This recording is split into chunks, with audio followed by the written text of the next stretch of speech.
By now, you've likely seen them, electric scooters humming past crowds of people or parked along city streets. And now Baltimore is in the process of figuring out a long-term solution in dealing with these popular rides. WJZ's Live, George Solis breaking down the details and clarifying some confusion over penalties, calling for jail time. George.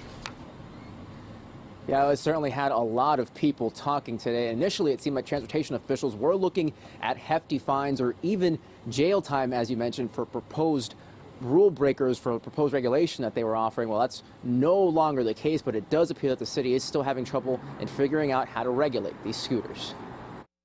Fun, cheap, and generally readily available.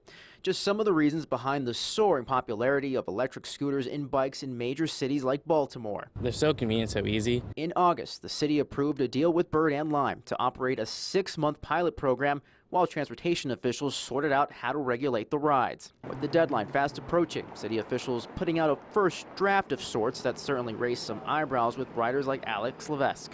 The jail time definitely seems a little too much. Monday, the Department of Transportation requesting the City Council to consider regulations that appear to call for either 30 days in jail or up to a $1,000 fine for riders caught breaking the law on scooters.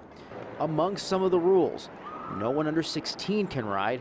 Riders can't go over 15 miles per hour or ride on sidewalks with certain speed limits. City Council President Jack Young admitting he didn't agree with those specific penalties. Might be some tweaks we might need to do to it, but we don't want to criminalize anybody. Shortly after the council meeting, transportation officials making it known through a statement they weren't trying to put riders in jail, saying, quote, "There is no expectation in the administration that a criminal penalty would be imposed on a rider. What they are calling for is a $20 fine for rule breakers."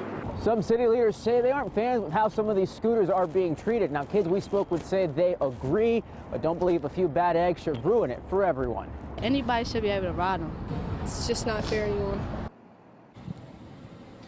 Now, transportation officials say that criminal penalty wording was really meant for the companies, and that was really only in extreme cases of rule breaking, and it also appears that the city is interested in taxing these scooters.